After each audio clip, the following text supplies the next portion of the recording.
ಬಾಂಬೆನಲ್ಲಿ Shahrukh Khan show. Magical risk ಯಾವ ತರ ಇರ್ತಾ ಇತ್ತು? ಅಷ್ಟೇ ಜನರ ಕಳಿಸಿದ್ರಂತಲ್ಲ, ಏನ್ ಸರ್ ಅದ್ರ ಕಥೆ?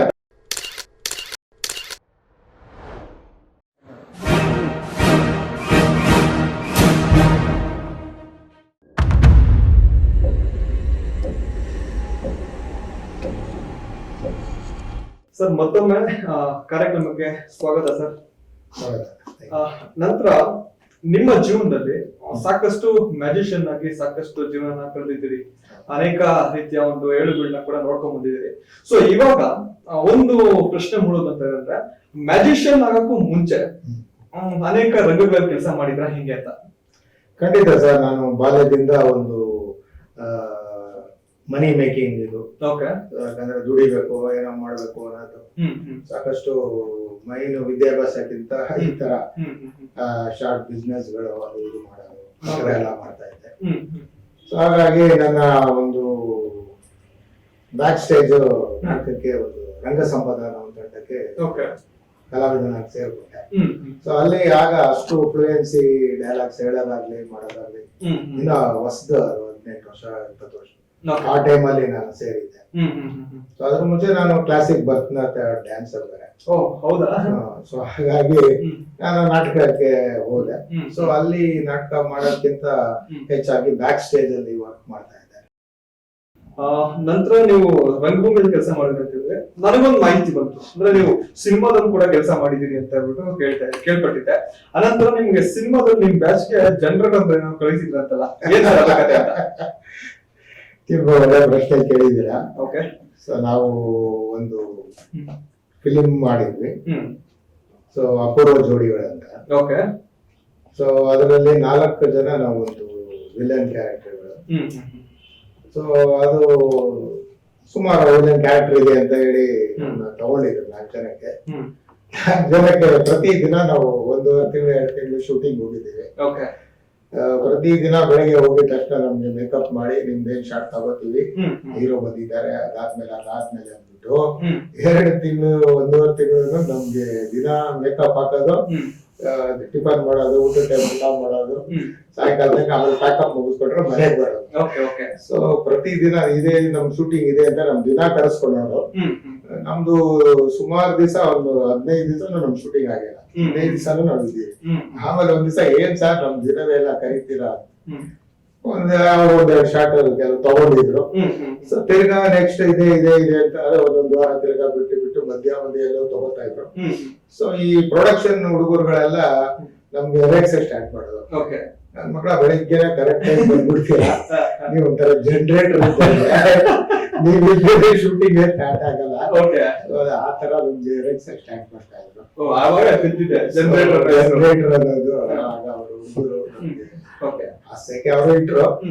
ನಮ್ಗೂ ಅನಿಸ್ತಿತ್ತು, ನಾವು ಡೈರೆಕ್ಟರ್ ಕೇಳೋದು, ಇಲ್ಲಪ್ಪ ಅದು ಇದು ಆಗುತ್ತೆ ಅಂತ. ಯಾಕಂದ್ರೆ ನಿಮ್ಗೂ ಫಿಲಿಂ ಫೀಲ್ಡ್ ಅಲ್ಲಿ ವರ್ಕ್ ಮಾಡಿದ್ದೀರಾ, ನಿಮ್ಗೂ ಗೊತ್ತಾಗುತ್ತೆ.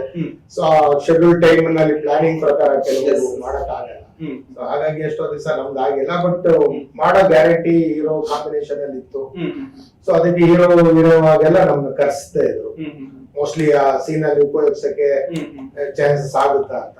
ಕೆಲವು ಸಲ ಯಾವುದೇ ಮಾಡೋಷ್ಟಕ್ಕೆ ಸಮಯ ಆಗೋಗ್ತಿತ್ತು. ಸೊ ಹಾಗೆ ಮುಂದೆ ಹೋಗಿ ಅದು ನಾವೊಂದು ಜನರೇಟರ್ ತರ ಪ್ರತಿದಿನ ಇರ್ತಾ ಇದ್ವಿ. ಆಮೇಲೆ ಇನ್ನೊಂದು ವಿಷಯ ನೋಡೋದಂದ್ರೆ, ಈಗ ಸಿನಿಮಾ ಕ್ಷೇತ್ರದಲ್ಲಿ ತಾವು ಗುರುತಿಸ್ಕೊಂಡಿದ್ದೀರಿ. ಆದ್ರೆ ಸಿನಿಮಾ ಕ್ಷೇತ್ರದಲ್ಲಿ ಎಷ್ಟು ವರ್ಷ ಕೆಲಸ ಮಾಡಿದ್ರಿ, ನಂತರ ಯಾಕೆ ಅದ್ರಲ್ಲಿ ಮುಂದುವರ್ಸಕ್ ಆಗಿಲ್ಲ ಅನ್ನೋದು? ಇಲ್ಲ, ಅದೇ ಮೊದಲನೇ ಅನುಭವ ಇದೆ ನಮ್ಗೆ. ಈ ತರ ಶೂಟಿಂಗು ಜನರೇಟರ್ ತರ ಆಗಿರ್ತಲ್ಲ, ಅದು ಒಂದು ಇದಾಯ್ತು. ಸೊ ಹಾಗಾಗಿ ನಮ್ಗೆ ಅಷ್ಟು ಇದು ಬರ್ಲಿಲ್ಲ. ಸೊ ಅದಕ್ಕಿಂತ ಮುಂಚೆ ಸಣ್ಣ ಪುಟ್ಟ ಪಾತ್ರಗಳು ಮಾಡಿದ್ದೆ. ನಾನ್ ಮಾಡಿದ ಪಿಕ್ಚರ್ ಅಷ್ಟಾಗಿ ಹೆಚ್ಚಾಗಿ ಓಡಿಲ್ಲ. ಅವತಾರೆ ಒಳ್ಳೆ ಪಿಕ್ಚರ್, ಹಾಡುಗಳು ಚೆನ್ನಾಗಿತ್ತು. ಅದ್ರಲ್ಲಿ ಅಷ್ಟು ಎಸ್ಟಾಬ್ಲಿಷ್ ಕ್ಯಾರೆಕ್ಟರ್ ಏನ್ ಇರ್ಲಿಲ್ಲ, ಬರೀ ಚೇಸಿಂಗು ಸ್ವಲ್ಪ ಸಣ್ಣ ಪುಟ್ಟ ಪಾತ್ರದಲ್ಲಿ ಇತ್ತದು. ಸೊ ಆಮೇಲೆ ಅದು ಆಸೆ ಕಮ್ಮಿ ಆಯ್ತು ನನಗೆ. ಸೊ ಅದಕ್ಕೆ ಹೋಗ್ಬೇಕು ಕರೆದಾಗ ಅವಾಗ ಏನೋ ಒಂದು ಬಿಸ್ನೆಸ್ ಮಾಡ್ತಾ ಇದ್ದೆ. ಸೊ ಬಿಸ್ನೆಸ್ ಬಿಟ್ಟು ಹೋಗ್ಬೇಕಾಗಿತ್ತು. ಸೊ ಹಾಗಾಗಿ ಅದು ಆಸೆ ಇರುತ್ತೆ, ಅದು ಇದಾಗುವಾಗನೇ ಅದು ಆಸೆ ಡೌನ್ ಆಯ್ತು. ಆಸೆ ಬಿಟ್ಟೆ. ಸೊ ನಂತರ ಈಗ ಸಿನಿಮಾ ಕ್ಷೇತ್ರದಲ್ಲಿ ಕೆಲಸ ಮಾಡಿದ ನಂತರ ನಿಮ್ ಮ್ಯಾಜಿಕಲ್ ಜೀವನಕ್ಕೆ ಹೆಂಗ್ ಕನೆಕ್ಟ್ ಆದ್ರೆ ಅಂತ? ಸೊ ಅದೇ ನಾಟಕದಲ್ಲಿ ಇದ್ದೆ. ನಾಟಕದಲ್ಲಿ ಇರುವಾಗ ನಾಟಕದಲ್ಲಿ ಬ್ಯಾಕ್ ಸ್ಟೇಜ್ ಆಗಿ ನಾನು ಕೆಲಸ ಮಾಡ್ತಿದ್ದೆ. ಸೊ ಹಾಗಾಗಿ ನಮ್ಮ KS ರಮೇಶ್ ಅಂತ ಲೆಜೆಂಡ್ ಮ್ಯೂಸಿಷಿಯನ್, ಅವ್ರದ್ದು ಒಂದು ಕಾರ್ಯಕ್ರಮಕ್ಕೆ, ಸೊ ಅವ್ರ ಜೊತೆ ಚಂದ್ರಕಾಂತ್ ಅಂತ ಒಬ್ರು ಮ್ಯಾನೇಜರ್ ಆಗಿ ಕೆಲಸ ಮಾಡ್ತಾರೆ. ಅವರು ನಮ್ಮ ತಂಡದಲ್ಲಿ ಪಾತ್ರಗಳು, ಬ್ಯಾಕ್ ಸ್ಟೇಜ್, ಅವರು ಅಸಿಸ್ಟೆಂಟ್ ಆಗಿ ನಾನು ಕೆಲಸ ಮಾಡ್ತೀನಿ. ಸೊ ಅಲ್ಲಿ ಕೆಲಸ ಮಾಡ್ತಾ ಇರೋದು ನೋಡಿ ಅವರು ಮ್ಯಾಜಿಕ್ಗೂ ಇವನು ಮಾಡಬಹುದು ಅನ್ನೋ ಅವರು ಒಂದು ಭರವಸೆ ಮೇಲೆ ನನ್ನ ಅವ್ರನ್ನ ಕರ್ಕೊಂಡೋಗಿ ಪರಿಚಯ ಮಾಡಿದ್ರು. ಫಸ್ಟ್ ಕಾರ್ಯಕ್ರಮನೇ ಜರ್ನಿ ನಮ್ದು start from Shahrukh Khan show ನಲ್ಲಿ. ಸೊ ಅವ್ರ ಜೊತೆ ಅವರು ಹೇಳ್ಕೊಟ್ಟು ಈ ತರ ನಾನು ಮಾಡಿದೆ.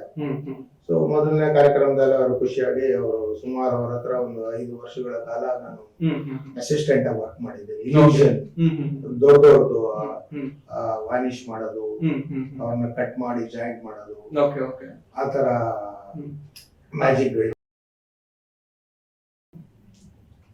ಖಂಡಿತ ಇಲ್ಯೂಷನ್ಸ್ ಎಲ್ಲ ರಿಸ್ಕ್.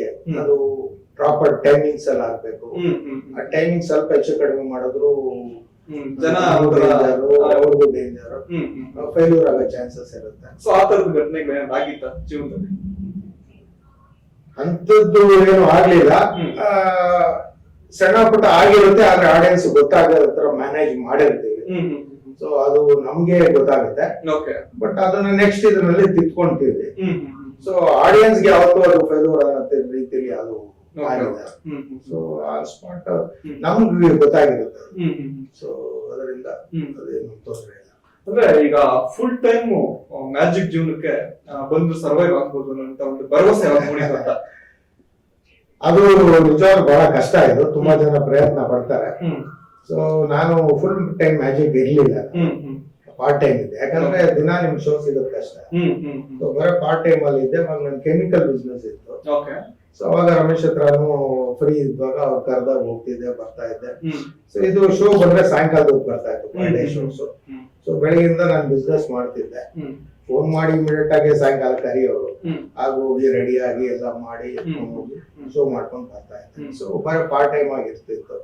ಸೊ ಹಾಗೆ ನನ್ನ ಬಿಸ್ನೆಸ್ ಅಲ್ಲಿ ಡೀಲರ್ ಆಗು ಮಾಡ್ತಾ ಇದ್ದೆ. ಸೊ ಕೆಮಿಕಲ್ ಇರೋದ್ರಿಂದ ಸೊ ಮುಂದಾಡೆ ನನ್ನ ಅಂಗಡಿನಲ್ಲಿ ಮ್ಯಾಜಿಕ್ ಐಟಮ್ಸ್ ಮಾರೋ ತರ ಸ್ಟಾರ್ಟ್ ಮಾಡಿದ್ದೆ. ಯಾರೋ ಒಬ್ರು ಹೇಳಿದ್ರು, ಒಬ್ರು ಡೀಲರು, ಮ್ಯಾಜಿಕ್ ಮಾಡೋಕ್ಕಿಂತ ಮ್ಯಾಜಿಕ್ ಮಾಡಿದ್ರಲ್ಲ. ಸರ್ ನೀವು ಇವಾಗ ಹೇಳ್ತಾ ಇದ್ರಿ ಪಾರ್ಟ್ ಟೈಮ್ ಆಗಿ ಕೆಲಸ ಮಾಡ್ತಾ ಮಾಡ್ತಾ ಮಾಡ್ತಾ ಒಂದು ಫುಲ್ ಟೈಮ್ ಕನ್ವರ್ಟ್ ಆಗಿದ್ದೀನಿ ಅಂತ ಹೇಳ್ಬಿಟ್ಟು ಹೇಳ್ತಾ ಇದ್ರಿ. ಸೊ ಇವಾಗ ಬರೀ ನಮ್ ಕರ್ನಾಟಕ ಅಥವಾ ಬೆಂಗಳೂರು ಈ ಭಾಗದಲ್ಲೇ ಮಾಡ್ತಾ ಇರುವಂತ ಒಂದು magician show next Bombay, Delhi ಇತರೆ ಭಾಗಗಳು ಕೂಡ ಒಂದು ಡಿಮ್ಯಾಂಡ್ಸ್ ಕ್ರಿಯೇಟ್ ಆಗ್ತದೆ, ಅಲ್ಲಿ ಕೂಡ ಹೋಗ್ತಾ ಇದ್ರಿ. ಆ ಒಂದು ಡೇಸ್ ಯಾವ ತರ ಕ್ರಿಯೇಟ್ ಆಯ್ತು, ಅಪೋಸಿಟ್ಸ್ ಯಾವ ತರ ಬರ್ತಾ ಇದ್ರು? ಅದು ಅದೇ ರಮೇಶ್ ಅವ್ರ ಜೊತೆನೆ ನಾನು ಹೋಗ್ತಾ ಇದ್ದೆ. ಒಂದು 5 ವರ್ಷ ಕಾಲ ಅವ್ರದ್ದು ಸಾಕಷ್ಟು ಪುಷ್ಪಕ್ ವಿಮಾನದಲ್ಲಿ ಅವ್ರು ಮಾಡಿದ್ರು. ಅಮಲಾಪಾದ ಕ್ಯಾರೆಕ್ಟರ್, ಮ್ಯೂಸಿಷಿಯನ್ ಕ್ಯಾರೆಕ್ಟರ್. ಸೊ ಹಾಗಾಗಿ ಅದ್ ಮಾಡಿದಾಗ ನಾರ್ತಲ್ಲೆಲ್ಲ ಅವ್ರದ್ದು ಹೆಸರು ಬಹಳ. ಸೊ ಹಾಗಾಗಿ ಪ್ರತಿ ಒಂದು product launching, Shahrukh Khan programme, Amitabh Bachchan ಅವ್ರದ್ದು ದೊಡ್ಡ ದೊಡ್ಡ ಡೈಮಂಡ್ ಮರ್ಚೆಂಟ್ಸ್ ಎಲ್ಲ ಅವ್ರನ್ನ ಕರೆಸಿ ಕಾರ್ಯಕ್ರಮಗಳು ಮಾಡಿಸ್ತಾರೆ. ಓಕೆ, ಈಗ ಶಾರುಖ್ ಖಾನ್ ವಿಚಾರ ಈಗ ಮಧ್ಯದಲ್ಲಿ ಇಂಟರ್ಫಿಯರ್ ಆಗ್ತಾ ಇದ್ರಿ. ಸೊ ನೀವು ಕೂಡ ಶಾರುಖ್ ಖಾನ್ ಅವ್ರ ಶೋದಲ್ಲಿ ಹೋಗಿ ಪಾರ್ಟಿಸಿಪೇಟ್ ಮಾಡಿದ್ರಿ. ಸೊ ನಿಮ್ಮ ಒಂದು ಮ್ಯಾಜಿಕ್ ಶೋ ನೋಡ್ಬಿಟ್ಟು ಶಾರುಖ್ ಖಾನ್ ಅವ್ರ ಏನಿರುತ್ತ? ಅವರು ತುಂಬಾ ಇನ್ವಾಲ್ವ್ಮೆಂಟ್ ಆಗಿ ಅದು ಮಾಡ್ತಾ ಇದ್ರು ಅದರಲ್ಲಿ. ಅದು ರಮೇಶ್ ಅವ್ರ ದೊಡ್ಡ ದೊಡ್ಡ ಇಲ್ಯೂಷನ್ಸ್, ಅವ್ರನ್ನ ಸುಮಾರು ಮಾಯ ಮಾಡೋದೆಲ್ಲ ಮಾಡಿದೀವಿ. ಅವ್ರನ್ನ ಒಂದ್ ಬಾಕ್ಸ್ ಅಲ್ಲಿ ಹಾಕಿ ಬರ್ನ್ ಮಾಡಿದ್ವಿ. ಸೊ ಬರ್ನ್ ಆದಾಗ ಅವರಲ್ಲಿ ಇರಲ್ಲ, ಇನ್ನೆಲ್ಲೋ ಆಡಿಯನ್ಸ್ ಇಂದ ಬಂದಿರ್ತಾರೆ. ಆತರ ಎಲ್ಲ ದೊಡ್ಡ ದೊಡ್ಡ ಟ್ರಿಕ್ಗಳು. ಅವರು ತುಂಬಾ ತುಂಬಾ ಇನ್ವಾಲ್ವ್ಮೆಂಟ್ ಆಗಿ, ತುಂಬಾ ಅವ್ರಿಗೂ ಫಿಲಿಂ ಗಳಲ್ಲೆಲ್ಲ ಮಾಡಿ ಈ ಕಾನ್ಸೆಪ್ಟ್ ಬೇರೆ ಅಂತ ಫಿಲಿಂ ಕಿಂತ ತುಂಬಾ ಆಸಕ್ತಿ ಇದರಲ್ಲಿ ಇತ್ತು. ತುಂಬಾ ಇನ್ವಾಲ್ವ್ಮೆಂಟ್ ಆಗಿ ಬಂದು ಅವರು ಪ್ರಾಕ್ಟೀಸ್ ಆಗ್ಲಿ ಇದಾಗ್ಲಿ ಬಂದು ಮಾಡಿ ಕಾರ್ಯಕ್ರಮ ಮಾಡ್ತಾ ಇದ್ರು. ಸೊ ನಮ್ಗಳ ಜೊತೆ ನೀವು ಯಾವ ತರ ಮಾತಾಡಿಸ್ತಾ ಇದ್ರು ಅದೇ ಫ್ರೆಂಡ್ಲಿ ಆಗಿ ಇದ್ರು. ಸೊ ನಮ್ಗೆ ಒಂದು ಒಳ್ಳೆ ಅವಕಾಶ ರಮೇಶ್ ಅವರಿಂದ ಸಿಕ್ತು. ಡೆಲ್ಲಿ ಮತ್ತೆ ಇತರ ಭಾಗಗಳು ಕೂಡ ಹೋಗ್ತಾ ಇದೆ ಅಂತಿದ್ರೆ, ಸೊ ಸೇಮ್ ಇದೇ ತರದ ಎಕ್ಸ್ಪೆರಿಮೆಂಟಲ್ ಮ್ಯಾಜಿಕ್ ಮಾಡ್ತೀರಾ ಅಥವಾ ರೊಟೀನ್ ಮಾಡ್ತೀರಾ? ಹೆಂಗೆ ಅದು ರಮೇಶ್ ಅವ್ರ ಜೊತೆ ಇದ್ದಾಗ ಅವ್ರ ಪ್ರಕಾರ ಪ್ರಾಡಕ್ಟ್ ಲಾಂಚಿಂಗ್ ಇರ್ತಾ ಇತ್ತು, ದೊಡ್ಡ ದೊಡ್ಡ ಇವೆಂಟ್ಸ್ ಗಳು ಇರ್ತಿತ್ತು, ಅದ್ರಲ್ಲಿ ನಾನು ಮಾಡ್ತಾ ಇದ್ದೆ. ಅವ್ರದ್ದು ನಾನು ಹೊರ ಬಂದಾಗ ನಾನು ಇಂಡಿವಿಜುವಲ್ ಆಗಿ ಒನ್ ಮ್ಯಾನ್ ಶೋಸ್ ಮಾಡಿದೆ. ಸೊ ಯಾಕಂದ್ರೆ ಅವಾಗ ನಾಟಕಕ್ಕೆ ಪ್ರಾಕ್ಟೀಸ್ ಹೋಗ್ಬೇಕು, ಇದಕ್ಕೆ ಹೋಗ್ಬೇಕು, ಅದೆಲ್ಲ ಹೋಗೋಕ್ಕಾಗಲ್ಲ, ಬಿಸ್ನೆಸ್ ಇರುತ್ತೆ. ಸೊ ಹಾಗಾಗಿ ಏನ್ ಮಾಡ್ತಾ ಇದ್ದೆ, ಈ ಮ್ಯಾಜಿಕ್ ನೋಡ್ಕೊಂಡಿದ್ದೆ ಎಲ್ಲ. ಸೊ ಸೊ ಅಲ್ಲಿ ಒಳ್ಳೊಳ್ಳೆ ಲೆಜೆಂಡ್ಸ್ ಎಲ್ಲ ಇವರು ಕಾರ್ಯಕ್ರಮದಲ್ಲಿ ಬರ್ತಿದ್ರು. ಅವ್ರದೆಲ್ಲ ನೋಡ್ಕೊಂಡು ಅವರೆಲ್ಲ ಸ್ನೇಹದಲ್ಲಿ ಒಬ್ಬೊಬ್ಬರ ಹತ್ರ ಒಂದೊಂದು ಕಲ್ತ್ಕೊಂಡು, ಸೊ ನಾನು one man show, birthday shows ಆ ಥರದ್ದೆಲ್ಲ ಮಾಡ್ತಾ ಇದ್ದೆ. ಈಗ ಮುಂಬೈ ಒಂದು ಇನ್ಸಿಡೆಂಟ್ ಅನ್ಸುತ್ತೆ ಆಕ್ಚುಲಿ. ಒಂದು ಕಾರ್ಯಕ್ರಮದಲ್ಲಿ ನಿಮ್ ಆಕ್ಟಿವ್ನೆಸ್ ಎಲ್ಲ ನೋಡ್ಬಿಟ್ಟು ಅದು ಯಾರೋ ಒಂಥರ ಯಾರೋ ಅವನು ಅಂತ ಹೇಳ್ಬಿಟ್ಟು ಏನೋ ಕೇಳಿದ್ರಂತಲ್ಲ, ಏನದು? ಅದು ಏನಿಲ್ಲ, ನಮ್ಮ ರಮೇಶ್ ಅವರ ಬ್ರದರ್ ಚಿದು ಅವರು ಲೈಟಿಂಗ್ ಮಾಡ್ತಾ ಇದ್ರು. ಓಕೆ. ಸೊ ಫಸ್ಟ್ ಪ್ರೋಗ್ರಾಮೇ ನಂದು. ಪ್ರೋಗ್ರಾಮ್ ಅಲ್ಲಿ ನಾನು ಮಾಡಿದ್ದೆ. ಮಾಡಿದಾಗ ಆಮೇಲೆ ಶೋ ಮುಗಿದ್ಮೇಲೆ ಎಲ್ಲ ಡಿಸ್ಕಷನ್ ಮಾಡ್ತಾ ಇದ್ರು, ಹಂಗಂತು ಹಿಂಗಂತು ಎಲ್ಲ ಬಂತು ಅಂತ. ಆಮೇಲೆ ಎಲ್ಲಾರು ಅಳುಬ್ರೆ, ನಾನೇ ಹೊಸಬಾರು, ಮೊದಲನೇ ದಿವಸ. ಸೊ ಆಗ ಅವರು ಅವ್ರ ಅಣ್ಣ ಅವ್ರು ಕೇಳಿದ್ರು, ಯಾರು ಇವನು ನಮ್ಮ ರಂಗಸಂಬಂಧ ಕಲಾವಿದ, ಇವನು ಫಸ್ಟ್ ಟೈಮ್ ಬಂದಿದ್ದಾನೆ ಅಂತ. ಅವರು ಯಾರು ಇವನು ಅಂತ ಕೇಳಿದ ತಕ್ಷಣ ನನಗೆ ಒಂಥರ ಭಯ ಆಯ್ತು. ಯಾಕೆಂದ್ರೆ ಅವ್ರು ಲೈಟಿಂಗ್ ಅಲ್ಲಿ ಇದ್ರು. ಸೊ ಎಲ್ಲಾನು ಫುಲ್ ಈವೆಂಟ್ ಅವ್ರು ನೋಡಿರ್ತಾರೆ. ಸುಮಾರು ದಿವಸದಿಂದ ಅವ್ರ ಮ್ಯಾಜಿಕ್ ಅಲ್ಲೇ ರಮೇಶ್ಗೆ ವರ್ಕ್ ಮಾಡಿದ್ದಾರೆ. ಸೊ ಹಾಗಾಗಿ ನಾನು ಏನ್ ತಪ್ಪು ಮಾಡಿದೆ, ಏನ್ ಅನ್ಸುತ್ತು ಅಂತ ನನ್ಗೆ ಭಯ ಆಯ್ತು. ಆಮೇಲೆ ಹೇಳಿದ್ರು, ಇಲ್ಲ ಅವನು ಫಸ್ಟ್ ಟೈಮ್ಗೆ ಅವ್ನು ತುಂಬಾ ಚೆನ್ನಾಗಿ ಕೆಲಸ ಮಾಡಿದ್ದಾನೆ, ಅವ್ನಿಗೆ ಬಿಡಬೇಡ, ಅವ್ನಿಗೆ ಅಸಿಸ್ಟೆಂಟ್ ಆಗಿ ಇಟ್ಕೊ ನೀವು. ಅಲ್ಲಿಗೆ ಒಂದು ಅಲ್ಲಿಗೆ ನನಗೆ ಬರಲ್ಲ, ನಾನು ಮೊದಲನೇ ದಿವಸಕ್ಕೆ ಕೆಲಸ ಮಾಡಿದ್ದೀನಿ, ಈ ಇದ್ರ ಜೊತೆಲಿ ಇರ್ಬೋದು ಅಂತ ಕಾನ್ಫಿಡೆನ್ಸ್ ಅವಾಗ ಬಿಲ್ಡ್ ಆಯ್ತು. ಸೊ ಅವ್ರ ಜೊತೆನೆ ನಾನು 5 ವರ್ಷ ಮಾಡಿದೆ. ಸೊ ಅವಾಗ್ಲೇ ಅವರು 5 ಸ್ಟಾರ್ ಹೋಟೆಲ್ಸ್, ಇದು ನಮ್ಗೆ ಅಕಾಮಿಡೇಷನ್ ಆಗ್ಲಿ ಮಾಲ್ಡೀವ್ಸ್ ತಗೊಂಡು ಕರ್ಕೊಂಡು ಹೋಗಿದ್ರು, ಸಿಂಗಾಪುರ್ ಕರ್ಕೊಂಡು ಹೋಗಿದ್ರು. ಸೊ ಹಾಗಾಗಿ ಅವಾಗ ಮ್ಯಾಜಿಕ್ ನೇ ಮುಂದುವರ್ಸಿದ್ರೆ ಈ ತರ ಫಾರಿನ್ ಟೂರ್ಗಳು ಮಾಡಬಹುದು, ದೇಶಗಳು ನೋಡಬಹುದು, ಆದಾಯದ ಮೂಲಗಳು ಚೆನ್ನಾಗಿ, ಹಣಕಾಸು ಬರುತ್ತೆ, ಜಾಗಗಳು ನೋಡಬಹುದು ಅನ್ನೋ ಒಂದು ಮನಸ್ಸಿನಲ್ಲಿತ್ತು. ನಾನು ಕಂಟಿನ್ಯೂ ಆಗಿದೆ. ಹಾಗಾಗಿ ಹಾಗೆ ಇದ್ದೆ. ಅದು ಒಂದು ಸಂದರ್ಭ ಬಂತು, US ಹೋಗೋದು. ಅಲ್ಲಿ ಹೋಗಿ ಬಂದ್ಮೇಲಿಂದ ಫುಲ್ ಟೈಮ್ ಪ್ರೊಫೆಷನ್ ಆಗಿ ತಗೊಂಡೆ.